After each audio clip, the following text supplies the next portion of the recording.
They immediately moved toward one of the rich neighborhoods of Taitalir. Vasher didn't say much as they walked, and the girl was even more unresponsive.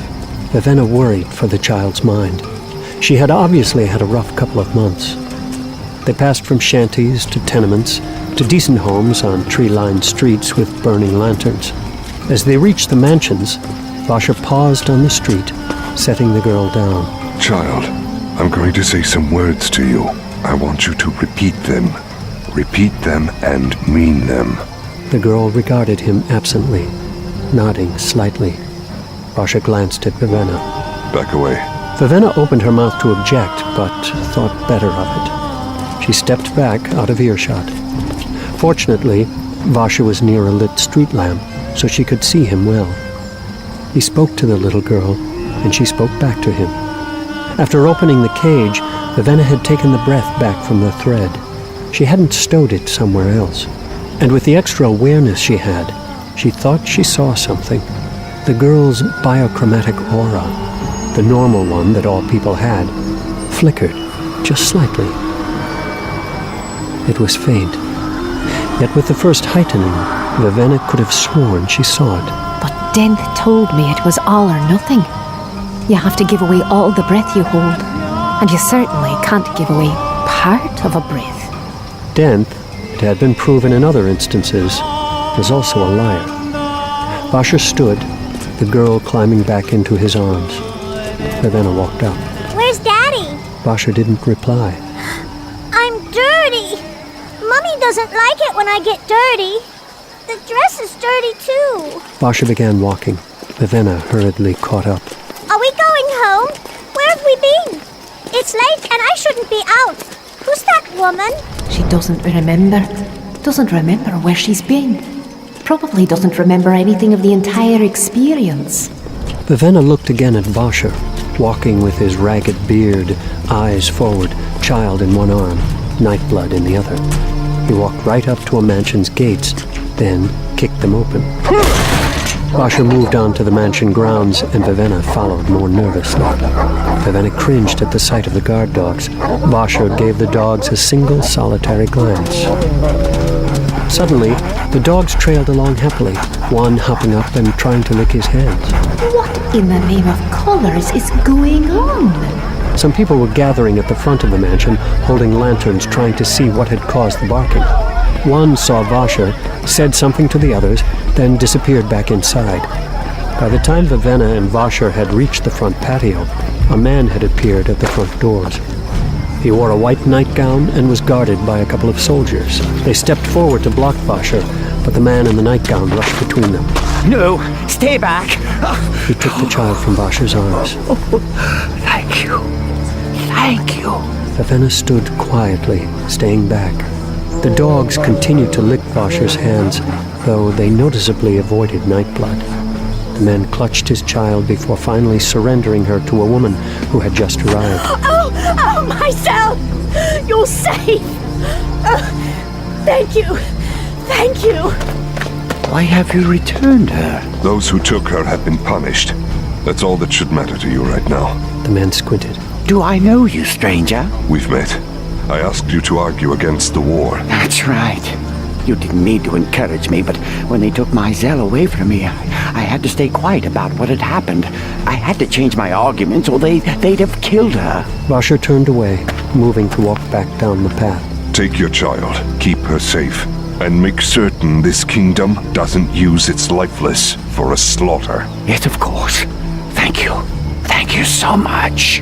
Vasher continued walking. Vivenna rushed after him, eyeing the dogs. How did you make them stop barking? Vivenna glanced back at the mansion. Vasher passed through the dark gates. You have redeemed yourself. What? Kidnapping that girl is something Denth would have done. Even if you hadn't come to Taitalir, I would have never found her. Denth worked with too many different groups of thieves, and I thought that burglary was simply intended to disrupt supplies. Like everyone else, I ignored the carriage. You saved that girl's life. By happenstance. Regardless. Thank you. I'm sorry I lost my temper. Back in that lair. A warrior is supposed to be calm. When you duel or fight, you can't let your anger control you. That's why I've never been that good a duelist. You did the job, and Denth has lost another pawn. The pair moved out onto the street. Oh, I wish I hadn't seen that lavish mansion. Doesn't raise my opinion of the Hollandran priests. Nanrova's father was one of the wealthiest merchants in the city. The son dedicated himself to serving the gods out of gratitude for their blessings. He takes no pay for his service. Oh. Priests are always easy to blame. They make convenient scapegoats. After all, anyone with a strong faith different from your own must either be a crazy zealot or a lying manipulator. I'm sorry. I didn't mean to say it that way. Colorless fool. I told you I'm no good at this. It's all right. I'm getting used to it. Vasher nodded in the darkness, seeming distracted. He is a good man. Or at least an earnest man, trying to be good. A part of her felt foolish for making yet another judgment. Yet she knew she couldn't live, couldn't interact without making some judgments. So she judged Vasher, not as she'd judged Denth, who had said amusing things and given her what she'd expected to see. She judged Vasher by what she had seen him do. Cry when he saw a child being held captive. Return that child to her father, his only reward an opportunity to make a rough plea for peace. Living with barely any money, dedicating himself to preventing a war. He was rough. He was brutal. He had a terrible temper. But he was a good man. And walking beside him, she felt safe for the first time in weeks.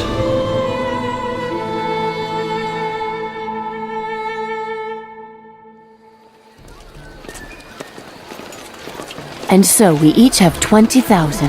Blushweaver walked beside Lightsong on the stone pathway that led in a circle around the arena. Yes. Their priests, attendants, and servants followed in a holy herd, though the two gods had refused palanquin or parasol.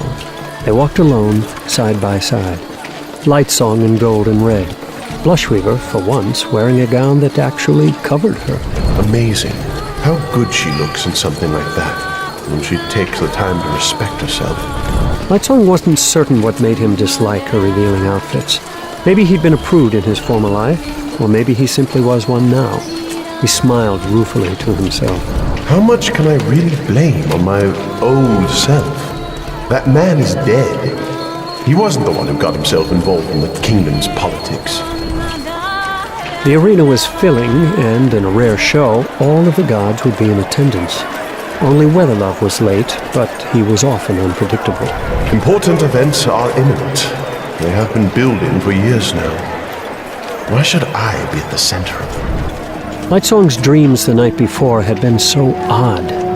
Finally, no visions of war, just the moon, and some odd twisting passages like tunnels. Many of the gods nodded in respect as he passed their pavilions, though admittedly some scowled at him and a few just ignored him. What a strange system of rule.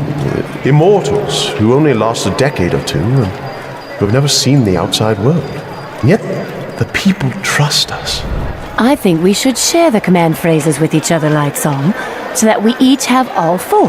Oh, just in case. Lightsong didn't say anything.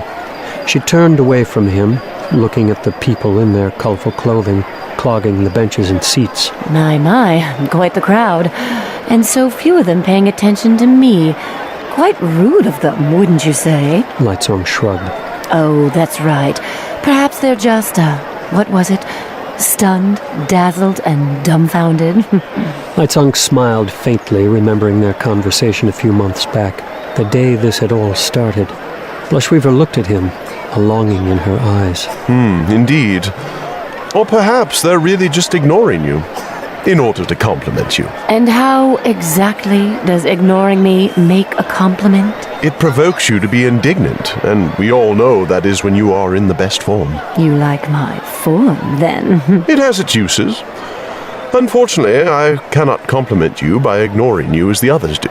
You see, only truly, sincerely ignoring you would provide the intended compliment. I am actually helpless and unable to ignore you. I do apologize. I see. I'm flattered, I think. Yet you seem very good at ignoring some things. Your own divinity, general good manners, my feminine wiles. You're hardly wily, my dear. A wily man is one who fights with a small, carefully hidden dagger in reserve. You are more like a man who crushes his opponent with a stone block. Regardless, I do have another method of dealing with you, one that you shall likely find quite flattering. Somehow I find myself doubting. Oh, you should have more faith in me. I am, after all, a god. In my divine wisdom, I have realized that the only way to truly compliment one such as you, Blushweaver, is to be far more attractive, intelligent, and interesting than you. Well then, I feel rather insulted by your presence. Touché. And are you going to explain why you consider competing with me to be the most sincere form of compliment? Of course I am. My dear, have you ever known me to make an inflammatorily ridiculous statement without providing an equally ridiculous explanation to substantiate it? Of course not. You are nothing if not exhaustive in your self-congratulatory made-up logic. I am rather exceptional in that regard. Undoubtedly. Anyway, by being far more stunning than you are, I invite people to ignore you and pay attention to me. That in turn invites you to be your usual charming self, throwing little tantrums and being overly seductive to draw their attention back to you. And that, as I explained, is when you are most majestic. Therefore, the only way to make certain you receive the attention you deserve is to draw it all away from you. It's really quite difficult. I hope you appreciate all the work I do to be so wonderful. Let me assure you, I do appreciate it. In fact, I appreciate it so very much that I would like to give you a break. You can back off. I will bear the awful burden of being the most wonderful of the gods. Oh, I couldn't possibly let you. Oh, but if you are too wonderful, my dear, you will completely destroy your image. That image is getting tiresome anyway. I've long sought to be the most notoriously laziest of the gods, but I'm realizing more and more that the task is beyond me. The others are all naturally so much more delightfully useless than I am. They just pretend not to be aware of it. Light song, one could say you begin to sound jealous. One could also say that my feet smell like guava fruit. Just because one could say it doesn't mean it's relevant. You're incorrigible. Really? I thought I was in Taitalier. When did we move? That pun was a stretch. Perhaps it was just a feint. A feint? Yes, an intentionally weak joke to distract from the real one. Which is? Lightsong hesitated, glancing at the arena. The joke that has been played on all of us. The joke that the others in the Pantheon have played by giving me so much influence over what our kingdom will do. Blushweaver frowned at him, obviously sensing the growing bitterness in his voice. They stopped on the walkway, Blushweaver facing him, her back to the arena floor. Lightsong feigned a smile, but the moment was dying. They couldn't go on as they had, not amidst the weighty matters in motion all around them. Our brothers and sisters aren't as bad as you imply. Only a matchless group of idiots would give me control of their armies. They trust you. They're lazy. They want others to make the difficult decisions.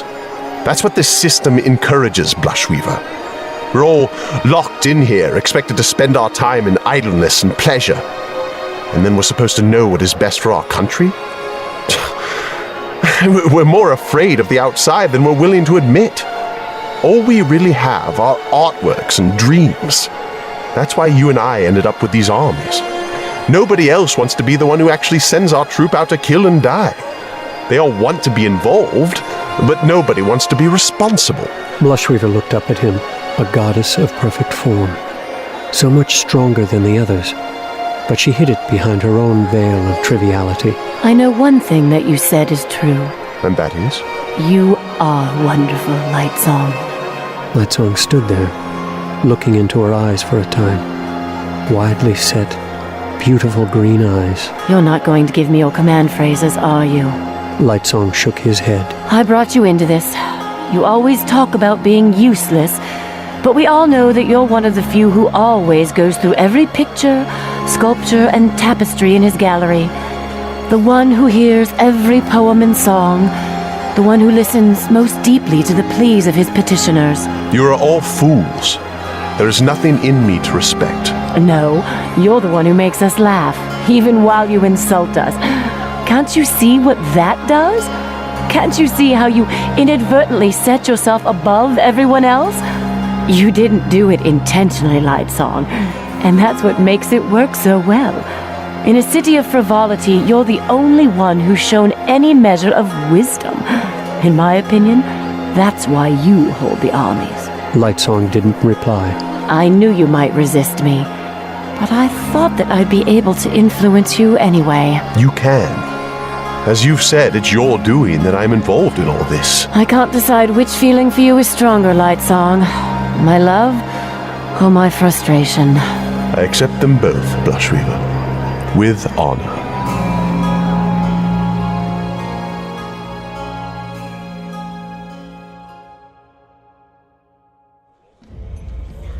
Ciri walked through the palace corridors, surrounded by her brown, uniformed serving women, a dozen worries circling through her brain. First, go to Lightsong. It won't look odd for me to sit with him. We often spend time together at these things. I wait for Susebron to arrive. Then I ask Lightsong if we can talk in private, without our servants or his priests. I explain what I have discovered about the God King. I tell him about the way Susebron is being held captive. Then we see what he does. Ciri's biggest fear was that Lightsong would already know. Could he be part of the entire conspiracy? She trusted him as much as she trusted anyone except Susebron, but her nerves had a way of making her question everything and everyone. Assuming Lightsong agrees to help, I wait for the break. Once the priests leave the sand, Lightsong goes and speaks with several other gods. They each go to their priests and instruct them to begin a discussion in the arena about why the God King never speaks to them. They force the God King's priest to let him offer his own defense. Ciri didn't like depending on the priests, even those who weren't members of Susebron's priesthood, but this did seem like the best way. Besides, if the priests of the various gods didn't do as instructed, Lightsong and the others would realize that they were being undermined by their own servants. Either way, Ciri realized she was getting into very dangerous territory. I started in dangerous territory. The man I love is threatened with death, and any children I bear will be taken from me. Ciri slowed. At the end of the hallway in front of the doors out to the court, a small group of priests stood with several lifeless soldiers. They were silhouetted by the evening light.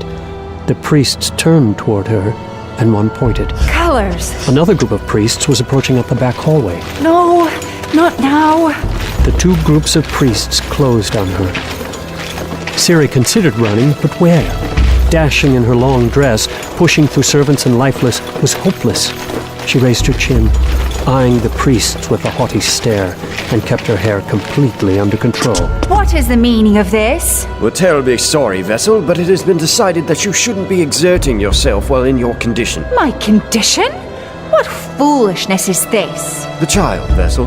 We can't risk danger to it. There are many who would try to harm you should they know that you are carrying. Child? How could they know that Susebron and I have actually started? But no, she would know if she were with child.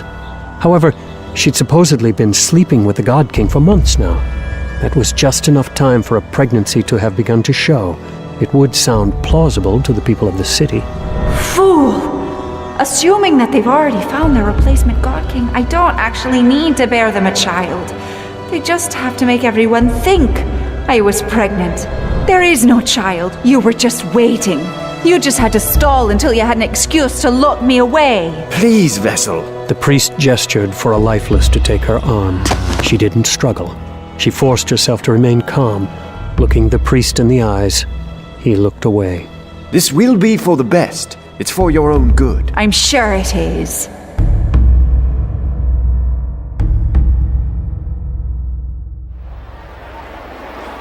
Vivenna sat among the crowds, watching and waiting. Part of her found it foolish to come out into the open so flagrantly. However, that part of her, the cautious Idrian princess, was growing more and more quiet. Dense people had found her when she'd been hiding in the slums. She'd probably be safer in the crowds with Vasher than she ever had been in the alleyways, particularly considering how well she now blended in.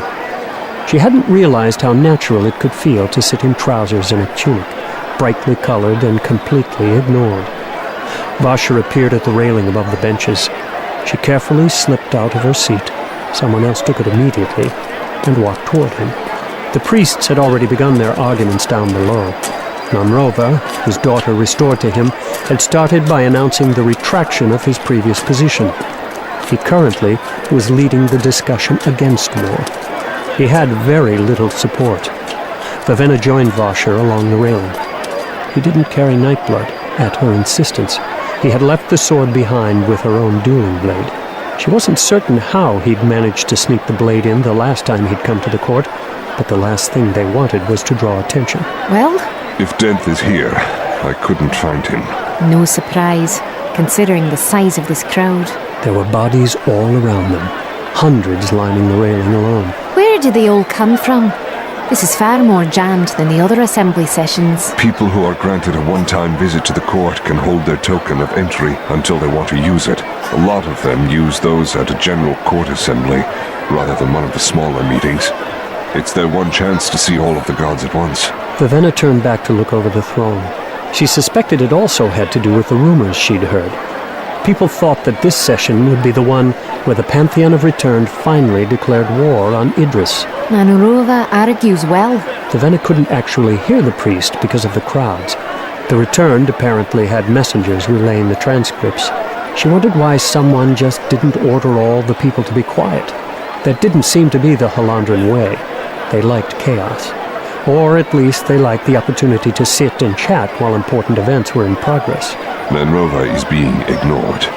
He's changed his mind twice now on the same issue.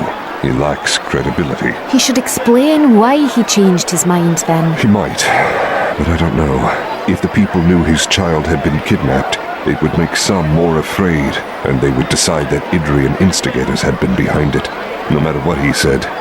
Plus, there's that stubborn Halandran pride. Priests are particularly bad, mentioning that his daughter had been taken and that he had been pressed into changing his politics. I thought you liked the priests. Some of them, not others.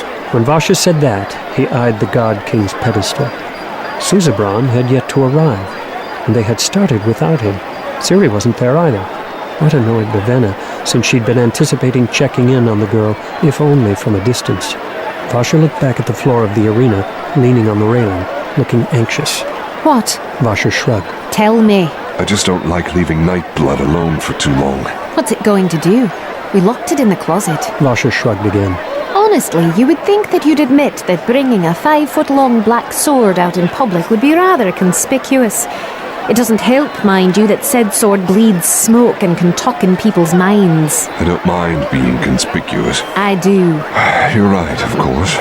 I've just never been good at being unobtrusive. Denth used to make fun of me for that too. You were friends. Vasher turned away. Kalad's phantoms. One of these days, someone in this colors-cursed city is going to tell me the whole truth. I'll probably die of shock. I'm going to see if I can find out why the God King is taking so long. I'll be back. Vivenna nodded, and he was gone. She leaned down, wishing she hadn't relinquished her seat. Once she would have felt stifled by the large mass of people, but she'd grown used to the busy market streets, and so being surrounded by people wasn't as intimidating as it had been. Besides, there was her breath. She'd put some of it into her shirt, but she'd held on to a portion. She needed to be of at least the first heightening to pass through the gates into the court without being questioned. Vivenna felt Vasher approach before he arrived. Not only did he have a lot of breath, but he was watching her, and she could feel the slight familiarity of that gaze. She turned, picking him out of the crowd. He stood out far more than she did in his darker, ragged clothing. Congratulations. Why? You'll soon be an aunt. What are you... Ciri? Your sister is pregnant. The priests are going to make an announcement later this evening. The God King is apparently remaining in his palace to celebrate. Vivenna stood stunned. Ciri. Pregnant. Ciri, who was still a little girl in Vivenna's mind, bearing the child of that thing in the palace. And yet wasn't Vivenna now fighting to keep that thing on his throne? No, I haven't forgiven Halandran, even if I am learning not to hate it. I can't let Idris be attacked and destroyed. Vivenna felt a panic. Suddenly all of her plans seemed meaningless. What would the Halandran do to her sister once they had their heir? We have to get her out, Vasher. We have to rescue her. Please, Vasher. She's my sister. I thought to protect her by ending this war, but if your hunch is right, then the God King himself is one of those who wants to invade Idris. Ciri won't be safe with him. All right, I will do what I can. Vivenna nodded, turning back to the arena. The priests were withdrawing. Where are they going? To their gods. To seek the will of the Pantheon in formal vote. About the war? Vasher nodded. It is time. Lightsong waited beneath his canopy, a couple of serving men fanning him, a cup of chilled juice in his hand, lavish snacks spread out to his side. Blushweaver brought me into this, because she was worried that Halandran would be taken by surprise. The priests were consulting with their gods. He could see several of them kneeling before they returned, heads bowed. It was the way that government worked in Halandran. The priests debated their options, then they sought the will of the gods. That would become the will of the Pantheon. That would become the will of Halandran itself. Only the God King could veto a decision of the full Pantheon. And he had chosen not to attend this meeting. So self-congratulatory on spawning a child that he couldn't even bother with the future of his own people. I had hoped he was better than that. Laramar approached. Though he had been down below with the other high priests, he had offered no arguments to the court. Laramar tended to keep his thoughts to himself. Please favor us with your will, Lightsong, my god.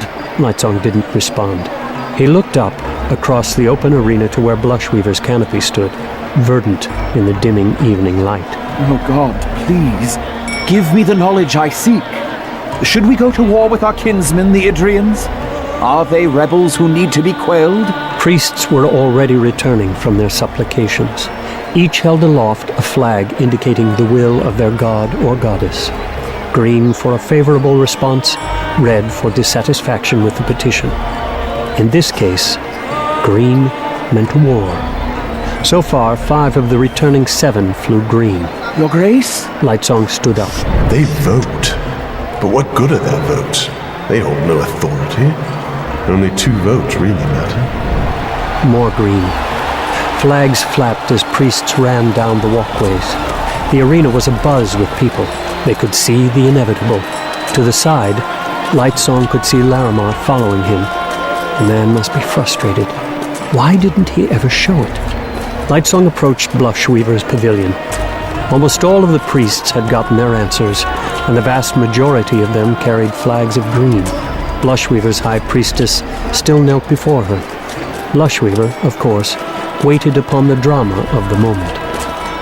Lightsong stopped outside of her canopy. Blushweaver reclined inside, watching him calmly, though he could sense her true anxiety. He knew her too well. Are you going to make your will known? If I resist, this declaration will be for naught. The gods can shout war until they are blue, but I control the armies. If I don't allow them my lifeless, then Halandran will not win any wars. You would defy the will of the Pantheon? It is my right to do so, just as any of them have the same right. But you have the lifeless. That doesn't mean I have to do what I'm told. There was a moment of silence before Blushweaver waved to her priestess. The woman stood, then raised a flag of green and ran down to join the others. The people must know that Blushweaver's political wranglings had left her in a position of power. Not bad for a person who had started without command of a single soldier. With her control of that many troops, she'll be an integral part of the planning, diplomacy, and execution of the war. Blushweaver could emerge from this as one of the most powerful return in the history of the kingdom. And so could I. Lightsong stared for a long moment. He hadn't spoken of his dreams the last night to Laramar. He'd kept them to himself.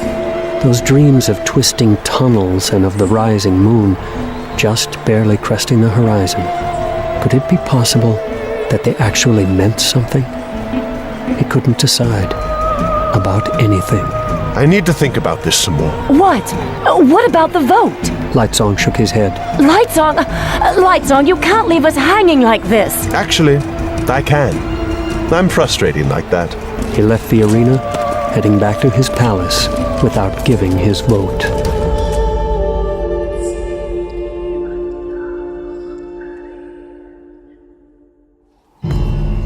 I'm glad you came back for me. It was very lonely in that closet. Vasher didn't reply as he walked across the top of the wall surrounding the court of gods. It was late, dark, and quiet, though a few of the palaces still shone with light. One of those belonged to Lightsong the Bold. I don't like the darkness. You mean darkness like now? No, in the closet. You can't even see. A person knows when they are in darkness, even when they can't see. Vasher didn't know how to respond to that. He paused atop the wall, overlooking Lightsong's palace. Red and gold. Bold colors indeed. You shouldn't ignore me. I don't like it. Vasher knelt down, studying the palace. He'd never met the one called Lightsong, but he had heard rumors. The most scurrilous of the gods, the most condescending and mocking. And this was the person who held the fate of 2 kingdoms in his hands. There was an easy way to influence that fate. We're going to kill him, aren't we? Vasher just stared at the palace. We should kill him. Come on, we should do it. We really should do it. Why do you care? You don't know him. He's evil. You don't even know what that is. For once, Nightblood was silent. That was the great crux of the problem, the issue that had dominated most of Vasher's life. 1,000 breaths. That was what it took to awaken an object of steel and give it sentience. Even Shashara hadn't fully understood the process, though she had first devised it. It took a person who had reached the 9th heightening to awaken stone or steel. Even then, this process shouldn't have worked. It should have created an awakened object with no more of a mind than the tassels on his cloak. Nightblood should not be alive. And yet he was. Shashara had always been the most talented of them, far more capable than Vasher himself, who had used tricks, like encasing bones in steel or stone, to make his creations. Shashara had been spurred on by the knowledge that she'd been shown by Yestiel and the development of Ichor alcohol. She had studied, experimented, practiced, and she'd done it. She'd learned to forge the breath of 1,000 people into a piece of steel, awakened it to sentience, and give it a command.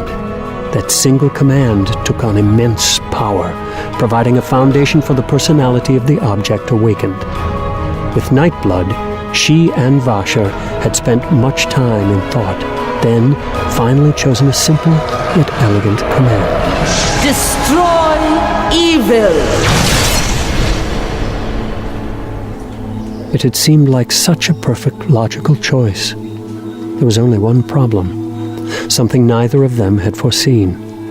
How was an object of steel, an object that was so removed from life that it would find the experience of living strange and alien, supposed to understand what evil was? I'm figuring it out. I've had a lot of practice. The sword wasn't really to blame. It was a terrible, destructive thing, but it had been created to destroy. It still didn't understand life or what life meant. It only knew its command, and it tried so very hard to fulfill it. That man down there, the god in the palace, he holds the power to start this war. You don't want this war to start. That's why he's evil. Why does that make him evil? Because he will do what you don't want him to. We don't know that for certain. Plus, who is to say that my judgment is best? It is! Let's go! Let's kill him! You told me war is bad. He will start a war. He's evil. Let's kill him. Let's kill him. The sword was getting excited. Vasher could feel it, feel the danger in its blade, the twisted power of breaths that had been pulled from living hosts and shoved into something unnatural. He could picture them breathing out, black and corrupted, twisting in the wind, drawing him toward Lightsong, pushing him to kill. No. You locked me in a closet. You should apologize. I'm not going to apologize by killing someone. Just throw me in there. If he's evil, he'll kill himself. This gave Vasher pause. Callous. The sword seemed to be getting more subtle each year, though Vasher knew he was just imagining things, projecting. Awakened objects didn't change or grow. They simply were what they were. It was still a good idea. Maybe later. You are afraid. You don't know what fear is. I do. You don't like killing returned. You're afraid of them. The sword was wrong, of course, But on the outside, Vasha supposed that his hesitation did look like fear. It had been a long time since he dealt with the returned. Too many memories, too much pain. He made his way to the God King's palace. The structure was old, far older than the palaces that surrounded it. Once, this palace had been a seaside outpost overlooking the bay. No city, no colors. It amused Vasha that it had become the home of the God King of the iridescent tones. Vasha slid Nightblood into a strap on his back, then jumped from the wall toward the palace. Awakened tassels around his legs gave him extra strength, letting him leap some 20 feet. Vasha slammed against the side of the building, smooth onyx blocks rubbing his skin. He twitched his fingers, and the tassels on his sleeves grabbed onto the ledge above him, holding him tight. Climb things, then grab things, then pull me up. 3 commands in one awakening, a difficult task for some. For him, however, it had become as simple as blinking.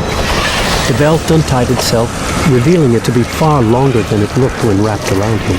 The 25 feet of rope snaked up the side of the building, curling inside a window. Seconds later, the rope hauled Vasha up and into the air.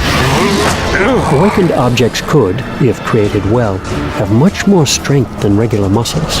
He'd once seen a small group of ropes, not much thicker than his own, lift and toss boulders at an enemy fortification.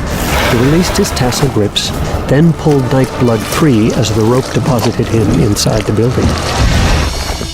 Vasha knelt silently, eyes searching the darkness. The room was unoccupied. Your breath to mine. Vasha wrapped the rope around his arm and held it in a loose coil. Who are we going to kill? It's not always about killing. Vivenna? Is she in here? The sword was trying to interpret his thoughts again. It had trouble with things that weren't fully formed in Vasha's head. Most thoughts passed through a man's mind were fleeting and momentary. Flashes of image, sound, or scent. Connections made, then lost, then recovered again. That sort of thing was difficult for Nightblood to interpret. Vivenna, the source of a lot of his troubles. His work in the city had been easier when he'd been able to assume that she was working willingly with Denth. Then, at least, he'd been able to blame her. Where is she? Is she here? She doesn't like me, but I like her. Vasha hesitated in the dark hallway. You do? Yes, she's nice, and she's pretty. Nice and pretty. Words that Nightblood didn't really understand. He had simply learned when to use them. Still, the sword did have opinions, and it rarely lied. It must like Vivenna, even if it couldn't explain why. She reminds me of a returned. Of course. That makes sense. Vasha moved on. What? She's descended from one. You can tell by the hair. There's a bit of returned in her. Nightblood didn't respond to that, but Vasha could feel it thinking. He paused at an intersection. He was pretty sure he knew where the God King's chambers would be.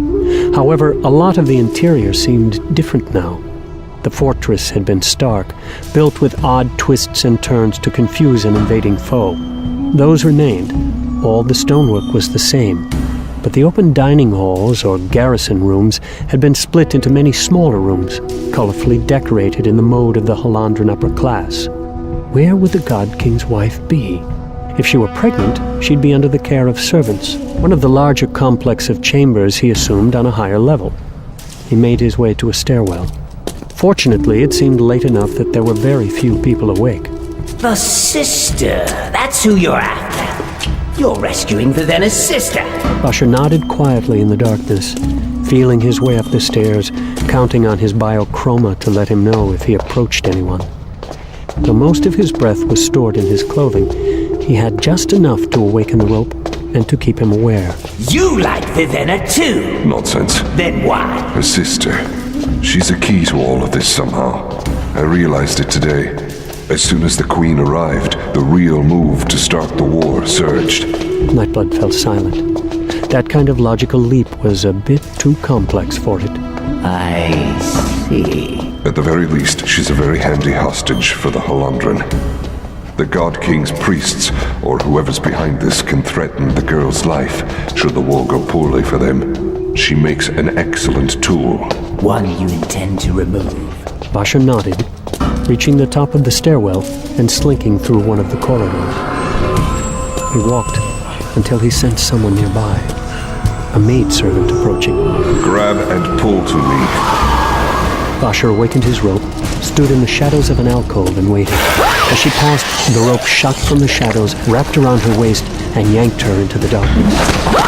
Vasha quickly wrapped his tassel hands around her mouth. The rope held her tightly. He felt a little stab of guilt as he loomed over her, her terrified eyes tearing up. Vasha reached for Nightblood and pulled the sword slightly out of its sheath. The girl immediately looked sick, a good sign. I need to know where the queen is. Vasha forced Nightblood up so that his hilt touched her cheek. You're going to tell me. Vasha held her like that for a time, watching her squirm, feeling unhappy with himself. Finally, he relaxed the tassels, keeping the sword against her cheek. As she began to retch, Vasha turned her to the side. Tell me. Southern corner. This floor. Vasha nodded, then tied her up with a rope and gagged her. Your breath to mother. The unawakened rope held the girl tightly. He pushed Nightblood back into the sheath, then rushed down the hallway. You won't kill a god who plans to march his armies to war, but you nearly choke a young woman to death. It was a complicated statement for the sword. However, it lacked the accusation that a human would have put into the words. To Nightblood, it really was just a question. I don't understand my morality either. I suggest you avoid confusing yourself. Vasha found the place easily. It was guarded by a large group of brutish men who seemed rather out of place in the fine palace hallways. Something strange is going on here. What do you mean? Guards at the door. Soldiers, not servants. So they had already taken her captive. Was she really even pregnant? Were the priests just securing their power? That many men would be impossible to kill without making noise. The best he could hope for was to take them fast. Maybe they were far enough from anyone else that a brief fight wouldn't be heard. Vasha sat for a few minutes, jaw clenched. Then, finally, he stepped closer and tossed Nightblood in amongst the men. All of the men's eyes turned toward it, and, at that moment, something grabbed Vasha by the shoulder and yanked him backward. Vasha threw his hands up to wrestle with whatever had him, an awakened rope. You give it to me! It's more! Vasha pulled out the knife in his boot, then sliced through the awakened rope. Vasha was thrown back against the wall. He grabbed his attacker by the face with one of his arm tassels, then twisted the man back and threw him into the wall. Another figure charged him from behind, but Vasha's awakened cloak caught that one, tripping him. Vasha quickly snatched up the cloak of one of the fallen men. Grab things other than me. The cloak whipped about, taking down another man. Vasha killed the man with a swipe of his dagger. Vasha kicked another man. Vasha lunged, making for Nightblood, but three more figures burst out of the rooms around him, cutting him off. Men were all around, dozens of them. Vasha kicked out. Another man pulled Vasha's cloak off with a lucky twist. Others piled on top of him.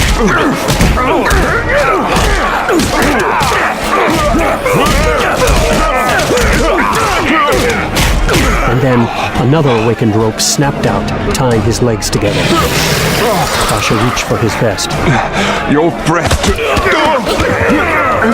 Vasha began to draw in some breath to use for an attack, but three men grabbed his hand and pulled it away. Within seconds, he was wrapped up in the awakened rope.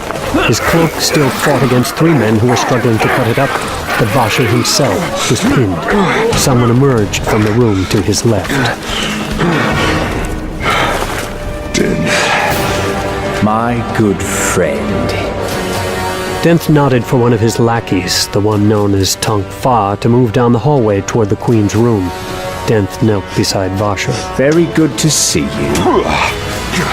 Still as eloquent as ever, I see.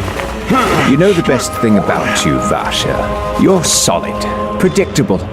I guess I am too, in a way. Hard to live as long as we have without falling into patterns, eh? Vasher didn't reply. A couple of men came up behind Vasher and gagged him. He noticed with satisfaction that he'd taken down a good dozen opponents before they'd managed to stop him. Denth eyed the fallen soldiers. Mercenaries.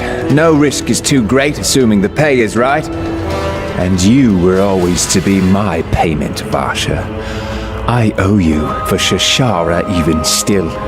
We've been waiting, hidden in the palace here for a good 2 weeks, knowing that eventually the good Princess Vivenna would send you to save her sister. Tongfa returned with a bundle held in a blanket. Nightblood. Throw that out somewhere far away! I don't know, Denth. I kind of think we should keep it. It could be very useful. The beginnings of the lust began to show in Tongfa's eyes.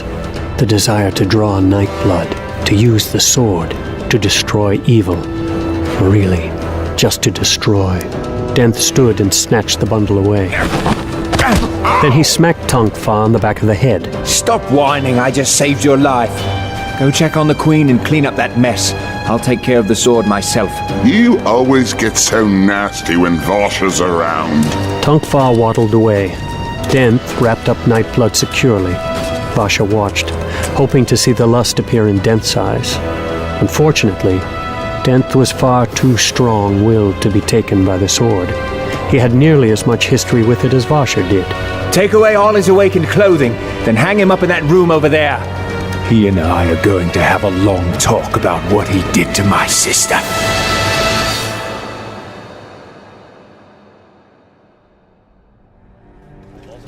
Lightsong sat in one of the rooms of his palace, surrounded by finery, a cup of wine in his hand. Despite the very late hour, servants moved in and out, piling up furniture, paintings, vases, and small sculptures. Anything that could be moved. The riches sat in heaps. Lightsong lounged back on his couch, ignoring empty plates of food and broken cups, which he refused to let his servants take away. A pair of servants entered carrying a red and gold couch. They propped it up by the far wall, nearly toppling a pile of rugs. Lightsong watched them leave, then downed the rest of his wine. He dropped the empty cup to the floor beside the others and held out his hand for another full one. The servant provided, as always. He wasn't drunk. He couldn't get drunk. Do you ever feel like something is going on? Something far greater than you are? Like a painting you can only see the corner of, no matter how you squint and search. Every day, Your Grace. Laramar sat on a stool beside Lightsong's couch. As always, he watched events calmly, though Lightsong could sense the man's disapproval as another group of servants piled several marble figurines in the corner. How do you deal with it? I have faith, Your Grace, that someone understands. Not me, I hope. You are part of it, but it is much larger than you. Lightsong frowned to himself, watching more servants enter. Soon the room would be so piled with his wealth that his servants wouldn't be able to move in and out. It's odd, isn't it? Lightsong gestured toward a pile of paintings. Arranged like this, none of it looks beautiful anymore. When you put it together in piles, it just seems like junk. The value in something relates to how it is treated, Your Grace. If you see these items as junk, then they are, regardless of what someone else would pay for them. There's a lesson in there somewhere, isn't there? I am a priest, after all. We have a tendency to preach. That's enough. You can go now. The servants, having grown resigned to being banished, left the room promptly. Soon, Lightsong and Laramar were alone with piles and piles of riches, all stolen from other parts of his palace and brought into this one room. So what is the point of all this, Your Grace? This is what I mean to them. The people. They'll give up their riches for me. They sacrifice the breath of their souls to keep me alive. I suspect that many would even die for me. Laramar nodded quietly. And all I'm expected to do at the moment is choose their fates for them. Do we go to war or do we remain at peace? What do you think? I could argue for either side, Your Grace. It would be easy to sit here and condemn the war on mere principle. War is a terrible, terrible thing. And yet, it seems that few great accomplishments in history ever occur without the unfortunate fact of military action. Even the Many War, which caused so much destruction, can be regarded as the foundation of modern Halandran power in the Inner Sea region. Lightsong nodded. But to attack our brethren? Despite provocation, I cannot help but think that invading is too extreme. How much death, how much suffering are we willing to cause simply to prove that we won't be pushed around? And what would you decide? Fortunately, I don't have to. And if you're forced to? Laramar sat for a moment. Then, carefully, he removed the large mitre from his head, revealing his thinning black hair plastered to the skull with sweat. He set aside the ceremonial headgear. I speak to you as a friend, Lightsong, not your priest. The priest cannot influence his god for fear of disrupting the future. Lightsong nodded. And as a friend, I honestly have trouble deciding what I would do. I didn't argue on the floor of the court. You rarely do. I'm worried. I don't think we can ignore the threat to our kingdom. The fact of the matter is, Idris is a rebel faction living within our borders. We've ignored them for years, enduring under their almost tyrannical control of the northern passes. So you're for attacking? No, I don't think that even Idris's rebellion can justify the slaughter it would take to get those passes back. Great. So you think we should go to war, but not attack? Actually, yes. We declare war, we make a show of force, and we frighten them into realizing just how precarious their position is. If we then hold peace talks, I'll bet we could forge more favorable treaties for use of the passes. They formally renounce their claim to our throne. We recognize their independent sovereignty. Wouldn't we both get what we want? I don't know. That's a very reasonable solution, but I don't think those who are calling for war would accept it. It seems that we're missing something, Scoot. Why now? Why are tensions so high after the wedding, which should have unified us? I don't know, Your Grace. Well then, let's find out.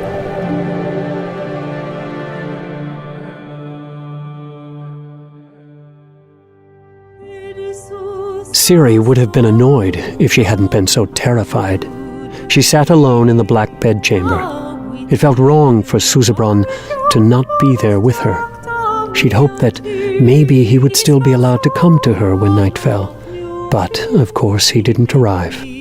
Whatever the priests were planning, it didn't require her to actually be pregnant. Not now that they'd played their hand and locked her up. Ciri sat up on the bed, hope reviving. But it was only the guard checking on her again. One of the crass, soldier-like men who had been guarding her in recent hours. Why did they change to these men? What happened to the lifeless and the priests who were watching me before? Ciri lay back down on the bed, staring up at the canopy, still dressed in her fine gown. Her mind kept flashing to her first week in the palace, when she'd been locked inside for her wedding jubilation. It had been difficult enough then, and she'd known when it would be over. Now, she didn't even have an assurance that she'd live through the next few days. No, they'll keep me around long enough for my baby to be born. I'm insurance. If something goes wrong, they'll still need me to show off. That was little comfort. The thought of 6 months cooped up inside the palace, not allowed to see anyone lest they see that she wasn't really pregnant, was frightening enough to make her want to scream. But what could she do? Hope in Susebron. I taught him to read, and I gave him the determination that he needs to break free from his priests. That will have to be enough.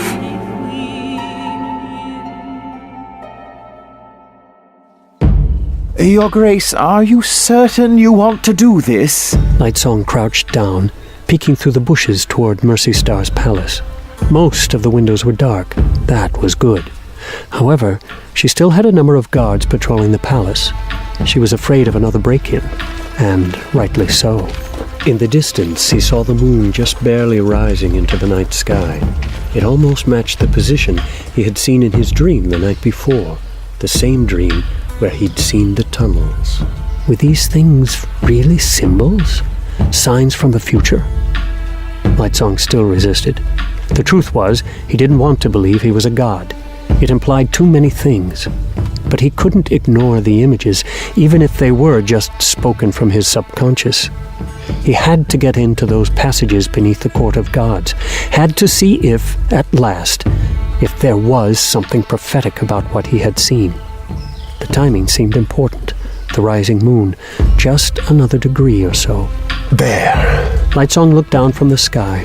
A guard patrol was approaching. Your Grace. I should have brought a sword. You don't know how to use one, Your Grace. We don't know that. Your Grace, this is foolishness. Let's go back to your palace. If we must see what is in those tunnels, we can hire someone from the city to sneak in. That would take too long. A guard patrol passed their side of the palace. You ready? No. Then wait here.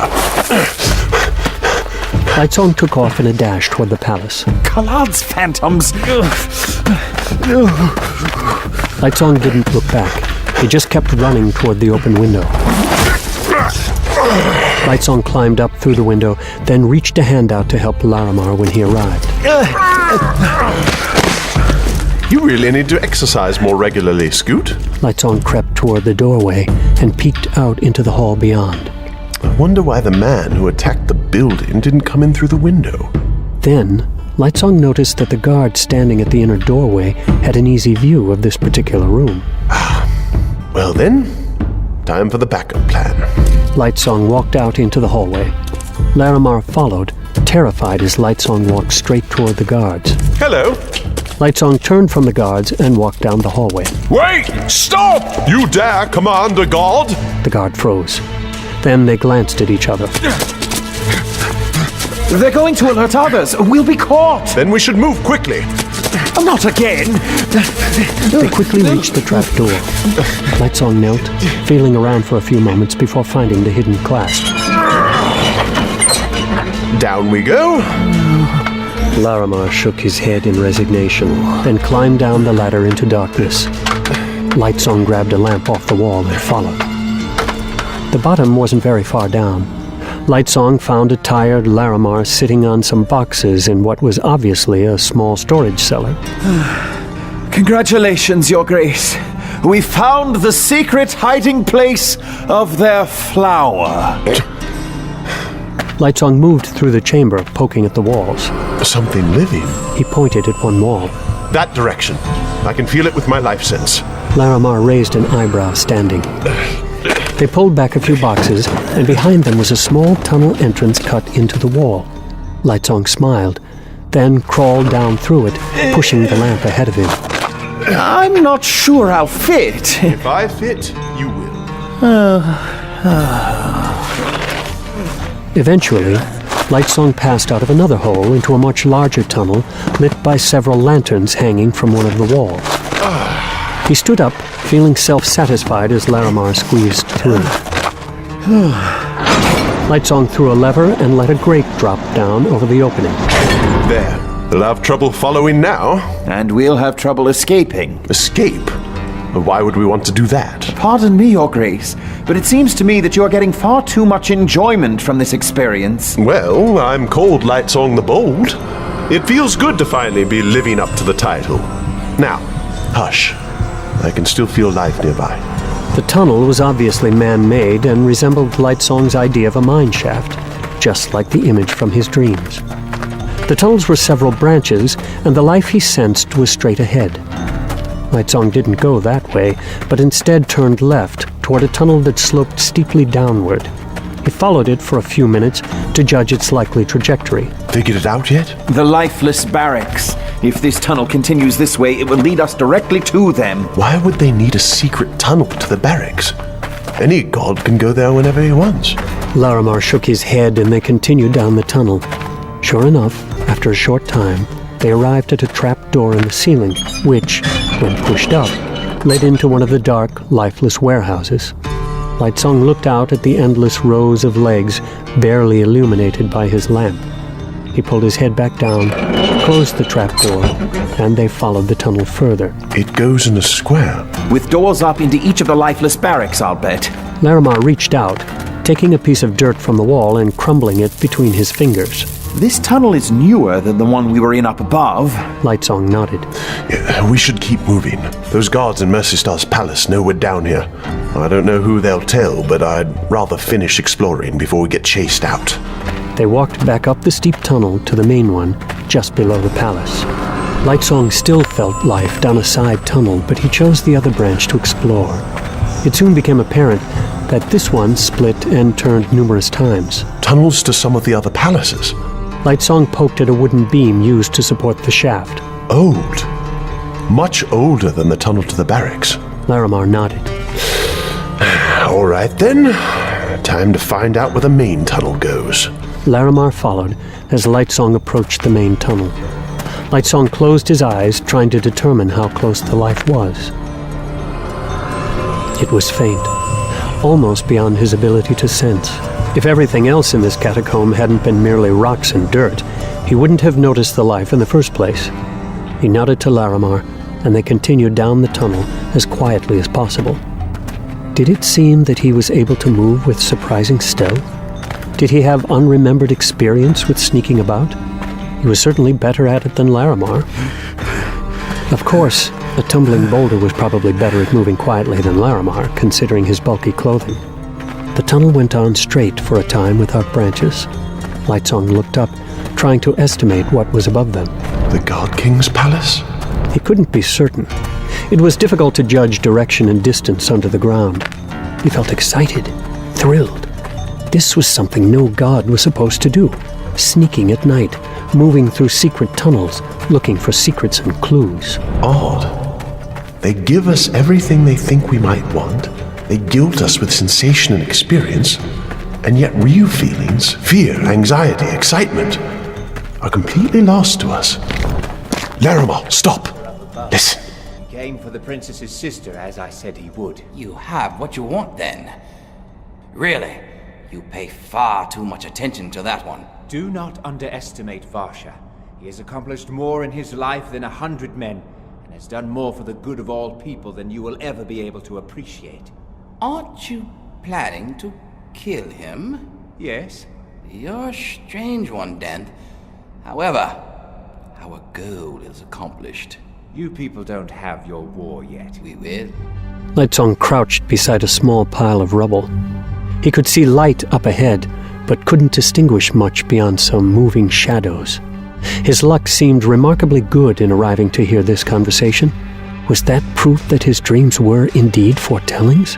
Or was it just coincidence? It was very late at night, and anyone still up was likely to be engaged in clandestine activities. I have a job for you. We've got someone I need you to interrogate. Too bad. I've got an old friend to torture. I just had to pause to dispose of his monstrosity of a sword. Denth! Come back here! You didn't hire me, little man. If you want to make me do something, go get your boss. Until then, you know where to find me. Lightsong moved back to join Larimar. What? Voices ahead.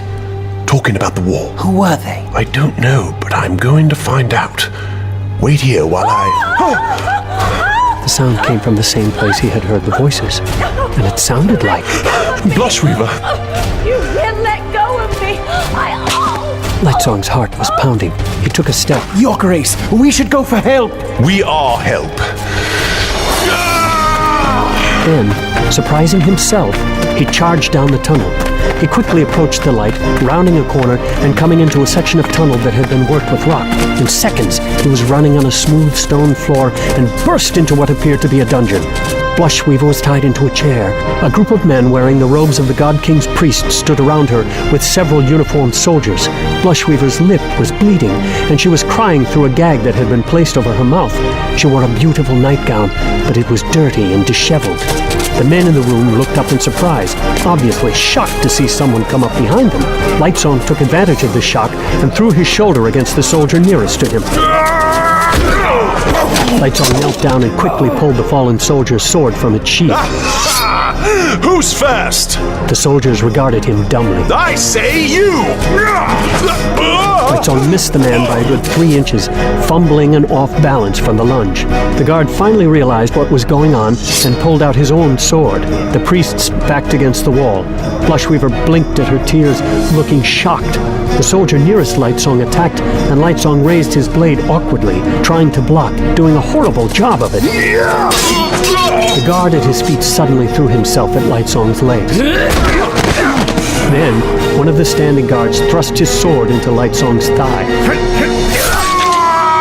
Suddenly, Lightsong knew pain. Pain literally greater than any he'd known in his short life. He saw, through tears, Larimar heroically trying to tackle a guard from behind, but the attack was almost as poorly executed as Lightsong's own. The soldier stepped away, several guarding the tunnel, another holding his bloodied blade toward Lightsong's throat. Funny. That was not at all how I imagined this going.